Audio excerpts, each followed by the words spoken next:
تبارك الذي نزل الفرقان على میں ایک بہت بڑے جامعہ کے مہمان خانے میں تھا۔ مفتی صاحب وہاں کے پاس بیٹھے تھے، چند ایک طلبہ بھی تھے۔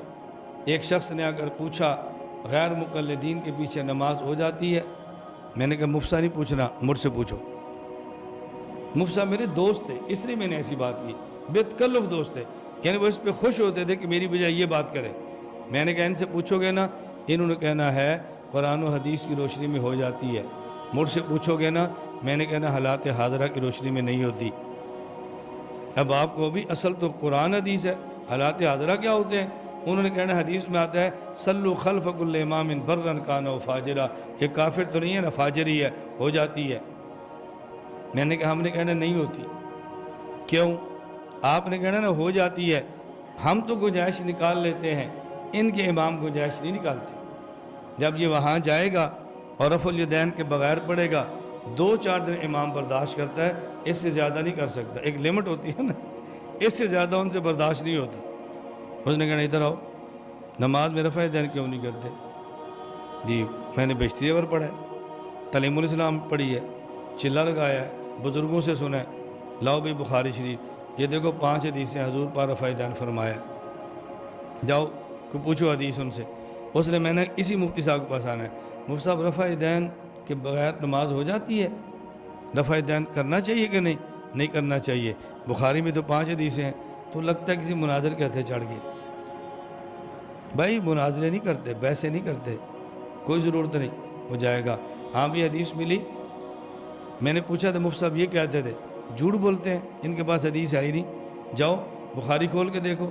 وہ پھر آئے گا ہاں مفتی صاحب ہمارے کابر کو چھوٹے آدمی تھے، بہت علم تھا ان کے پاس، وہ ایسے مسئلہ تھوڑا بتاتے تھے، بچوں والی باتیں امام کرتا ہے۔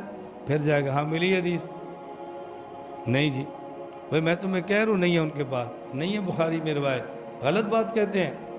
اب جب 3-4 چکر لگائے گا، آپ نے نماز پڑھنے کے لیے بھیجا تھا، اب اس کو سنبھالو بھی نا، اب سنبھالو اس کو، وہ رفع الیدین شروع کر دے گا، کیونکہ آپ نے نماز کے لیے تو بھیج دیا نا، پھر اس کو سنبھالا نہیں۔ کچھ دنوں بعد ایک اور مسئلہ ہوگا آمین کا، آپ نے جواب نہیں دینا، ادھر سے ذہن سازی ہو رہی ہے، اتنی بات ہوگی، کچھ دنوں بعد فضائل اعمال کو لاؤ، فضائل صدقات کو لاؤ، اس میں عبارتیں کفریہ ہیں، اب 2 جواب، آپ نے جواب دینا نہیں، وہ کفریہ عبارتیں کہیں گے جی کفریہ عبارتیں ہیں اس میں۔ جس کو آپ نے نماز کے لیے بھیجا تھا نا، وہ آپ کے پاس کافر والی مشین بن کر آئی ہے۔ حضرت تھانوی بھی مسلمان نہیں، حضرت مدنی بھی نہیں، حضرت شیخ زکریا بھی نہیں، کیونکہ فلاں فلاں عبارت ہے، نہ نماز پڑھنے کی گنجائش دیتے، نہ وہ کفر کی مشین بنتی۔ اب ہم جو کہتے ہیں فلاں کے پیچھے نماز نہ پڑھے، ہم کیا چاہتے ہیں کہ تکفیر کے دروازے کھلیں یا لوگ کفر کے فتوے نہ لگائیں؟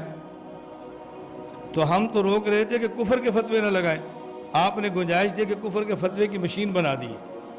اگر ہماری بات مان لیتے کہ وہاں نہ جایا کرو، یہ نہ وہاں جاتا نہ یہ مسائل پیدا ہوتے، تو گنجائش ہو تو تب بھی روک لیتے ہیں۔ نماز کے مسئلے پر میں ایک بات تفصیل سے کر چکا ہوں، تبلیغ والے ہمارے ساتھی پوچھتے ہیں کہ جی ہم تبلیغ میں جاتے ہیں تو فلاں بندہ اس عقیدے کا ہے، اس کے پیچھے نماز پڑھ لیں۔ جو تبلیغ کا حامی عالم ہوتا ہے، حامی نہیں بلکہ تبلیغی ہوتا ہے، وہ کہتا ہے بھی پڑھ لیں ہماری ہو جاتی ہے، وہ چاہتا ہے کہ تبلیغ بچ جائے، اگر نہیں پڑھیں گے تو انتشار ہوگا۔ پھر یہ ایسے عالم سے پوچھتا ہے کہ جو تبلیغ کا حامی تو ہوتا ہے لیکن تبلیغ کے بارے میں کبھی وہ نرم گوشہ نہیں رکھتا، میں جی نماز پڑھ لوں، بالکل نہ پڑھنا، نماز نہیں ہوتی۔ نماز نہیں پڑھیں گے تبلیغ کا کام کیسے ہوگا؟ ہم حدود شریعت میں رہ کر شریعت کے کام کرنے کے پابند ہیں، حدود توڑ کر پابند نہیں، مت نماز پڑھو، اپنی نمازیں خراب مت کرو۔ اب ایک نے کہا پڑھ لو ہو جاتی ہے، اس نے تبلیغ بچائی، نماز خراب کر دی۔ دوسرا کہتا ہے نہ پڑھنا، نہیں ہوتی، اس نے نماز بچائی، تبلیغ خراب کر دی۔ اور جب ہم سے پوچھیں، ہم کہتے ہیں پڑھ لو، ہوتی نہیں ہے، دوبارہ لٹا لینا۔